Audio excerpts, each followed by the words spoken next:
अस्सलाम वालेकुम अज़ीज़ तलबा कराम। बेटा आज हम मौलाना ज़फ़र अली ख़ान, हमारा दूसरा चैप्टर जो है नात, उसके जो शायर हैं मौलाना ज़फ़र अली ख़ान, उनके बारे में आज पढ़ेंगे। सबसे पहले तो हमारे पास उनकी तारीख़ पैदाइश आ जाती है कि 1974 में वो पैदा हुए और 1957 में 1874 में, गलती पर हूँ मैं, 1874 में पैदा हुए और 1957 में उनकी वफ़ात हुई।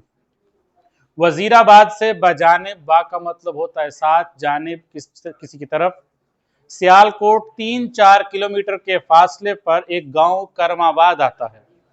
चौधरी करम इलाही मौलाना ज़फ़र अली ख़ान के दादा का नाम था। अब आप देखेंगे जैसे जैसे हमारी इबारत मुकम्मल होती जा रही है वैसे वैसे हमारे पास सवालात आते जा रहे हैं कि सबसे पहले हमें पता होना चाहिए करमाबाद कहाँ वाक़ई है। दूसरा सवाल, चौधरी करम इलाही कौन है? मौलाना ज़फ़र अली ख़ान के दादा जान। और करमाबाद भी उन्हीं के नाम से मंसूब है। करमाबाद को करमाबाद क्यों कहते हैं? क्योंकि वो मौलाना ज़फ़र अली ख़ान के दादा का नाम करम इलाही था, इस वजह से उनके दादा के नाम की वजह से वो मंसूब हुआ। करमाबाद के करीब ही एक छोटे से गांव का नाम कोट मेहरत है, जो मौलाना ज़फ़र अली ख़ान की जाए विलादत है। अब कोई बच्चा बता सकता है, हमने पिछले लेक्चर में एक बात मैंने कही थी कि जाए विलादत, जो कोई बच्चा बता सकता है? जी मेरा बेटा, जाए विलादत जहां इंसान पैदा होता है, जाए का मतलब है जगह, विलादत जहां पर उसकी पैदाइश हुई है। उनके वालिद का नाम चौधरी सिराजुद्दीन अहमद था, जो महकमा डाक में पोस्ट मास्टर थे। पोस्ट मास्टर, उसके बाद आपने इब्तदाई तालीम यानी जो 5th क्लास तक हम कहते हैं वो मिशन हाई स्कूल वजीराबाद से हासिल की, matric government high school Patiala से हासिल किया और ग्रेजुएशन MAO कॉलेज अलीगढ़ से की। अब MAO कॉलेज, कोई बच्चा इसकी फुल फॉर्म बता सकता है? एनीवन? जी very good, Mohammedan Anglo Oriental College, जो पहले स्कूल था फिर कॉलेज हुआ और फिर उसके बाद यूनिवर्सिटी का दर्जा उसको दे दिया गया। वहां से उन्होंने ग्रेजुएशन की। तालीम मुकम्मल जब उन्होंने कर ली तो रियासत जम्मू और कश्मीर के महकमा डाक में मुलाजमत इख्तियार कर ली, मगर जल्द ही इस मुलाजमत को खैर बात कह दिया यानी छोड़ दी और हैदराबाद दक्कन में मुलाजमत इख्तियार कर दी। क्यों? तो ज़ाहिर सी बात है, एक जगह से इंसान मुलाजमत छोड़ता है, बहुत सारे असबाब होते हैं, बहुत सारी वजूहात होती हैं, तो बहुत सारी वजूहात की बिना पर उन्होंने उस जॉब को, उस नौकरी को, उस मुलाजमत को खैरबाद कह दिया। सिराजुद्दीन अहमद मुलाजमत से सबकदोश होकर, सबकदोश हम कहते हैं आमतौर पर रिटायर होकर, फारिग होकर, सबकदोश होकर करमाबाद में मुस्तकिल तौर पर आ गए। तो उन्होंने एक अनोखे काम का आगाज किया। अनोखा काम क्या? जो पहले किसी ने ना किया हो, एक अलहदा, एक नया काम। क्या काम किया उन्होंने? उर्दू जुबान में अखबार निकाला। अखबार तो पहले भी निकलते थे, बेशुमार निकलते थे उर्दू जुबान में भी, लेकिन इन्होंने किस नाम से निकाला? जिम्मेदार। इनके अखबार का नाम क्या था? जिम्मेदार। जिम्मेदार अखबार निकालना शुरू किया, जिसे गिरदो नवा, गिरदो नवा किसे कहते हैं? इर्द गिर्द, सराउंडिंग्स, हमारे इर्द गिर्द, इर्द गिर्द के जिम्मेदारों की रहनुमाई के लिए, यानी उनकी तवज्जो के लिए कि उनको पता चले कि मुल्क की हालात कैसे हैं। कुछ लोग उस दौर में सिर्फ उर्दू जानते थे, हिंदी नहीं जानते थे या अंग्रेजी नहीं जानते थे, तो उन्होंने उर्दू जुबान में अखबार निकाला। उर्दू जुबान में अखबार निकाला जिम्मेदारों की रहनुमाई के लिए और उनके डेरों पर पहुंचाते थे। मौलाना ज़फ़र अली ख़ान हैदराबाद दक्कन से तर्क मुलाजमत, तर्क मुलाजमत, मुलाजमत छोड़ के, एक है सुबुकदोश, सुबुकदोश का मतलब है रिटायर हो गए, और तर्क मुलाजमत, मुलाजमत छोड़ दी, नौकरी छोड़ दी, छोड़कर करमाबाद आ गए और बड़ी तनदही से उनका हाथ बटाने लगे। किन का हाथ बटाने लगे? अपने वालिद साहब का हाथ बटाने लगे। कुछ ही अरसे बाद जिम्मेदार को लेकर लाहौर आ गए। जिम्मेदार कौन है? उनके अखबार का नाम है जिम्मेदार। जिम्मेदार को लेकर लाहौर आ गए और अखबार छापकर शाया करने लगे। बहुत कम अरसे में चारों तरफ जिम्मेदार का चर्चा हो गया, यानी जिम्मेदार मारूफ हो गया, मशहूर हो गया, और अवाम ने मौलाना ज़फ़र अली ख़ान को बाबाए सहाफत का लक़ब दिया। अब याद रखें, यहाँ पर हमारा ग्रामर पोर्शन जब आएगा उसमें भी आपको थोड़ी सी वजाहत कर दी जाएगी कि लक़ब और खिताब, इसमें क्या फ़र्क है।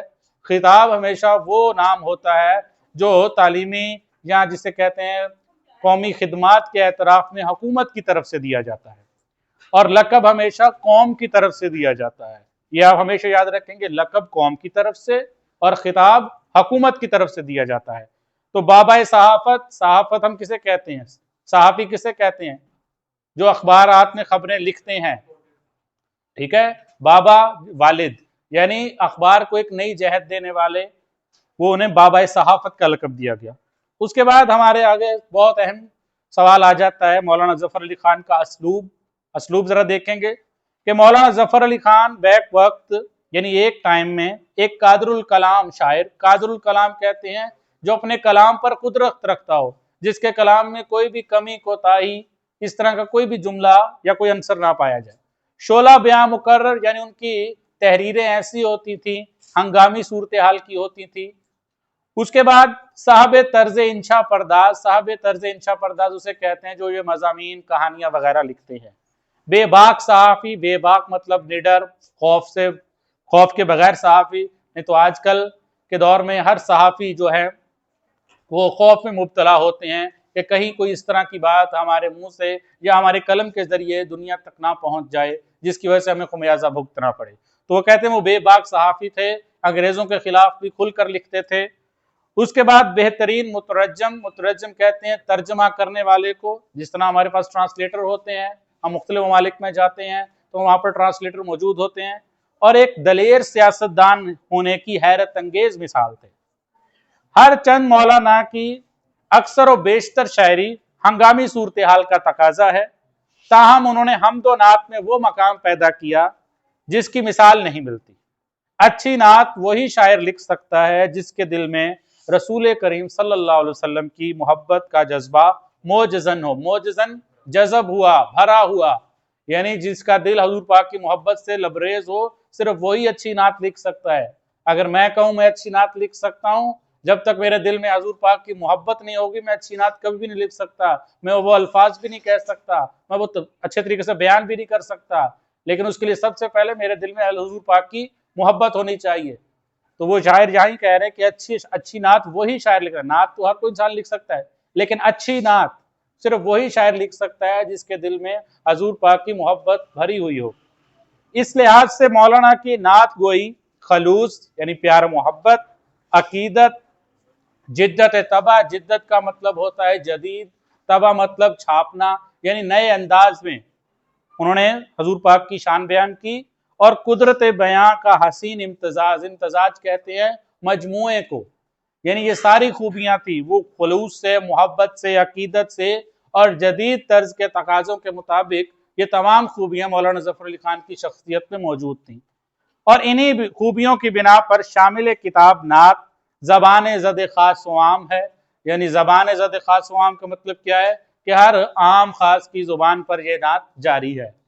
یہ نعت کا جو پہلا شعر ہے انشاءاللہ اس کی تشریح ہم اگلے لیکچر میں کریں گے، اور اس کے علاوہ اگر اس پورے مصنف کے تعارف میں سے اگر کوئی بھی سوال یا کوئی بات آپ کو سمجھ نہ آئی ہو یا کچھ اور پوچھنا چاہتے ہوں تو آپ پوچھ سکتے ہیں۔ آج کے لیے اتنا ہی، اللہ حافظ۔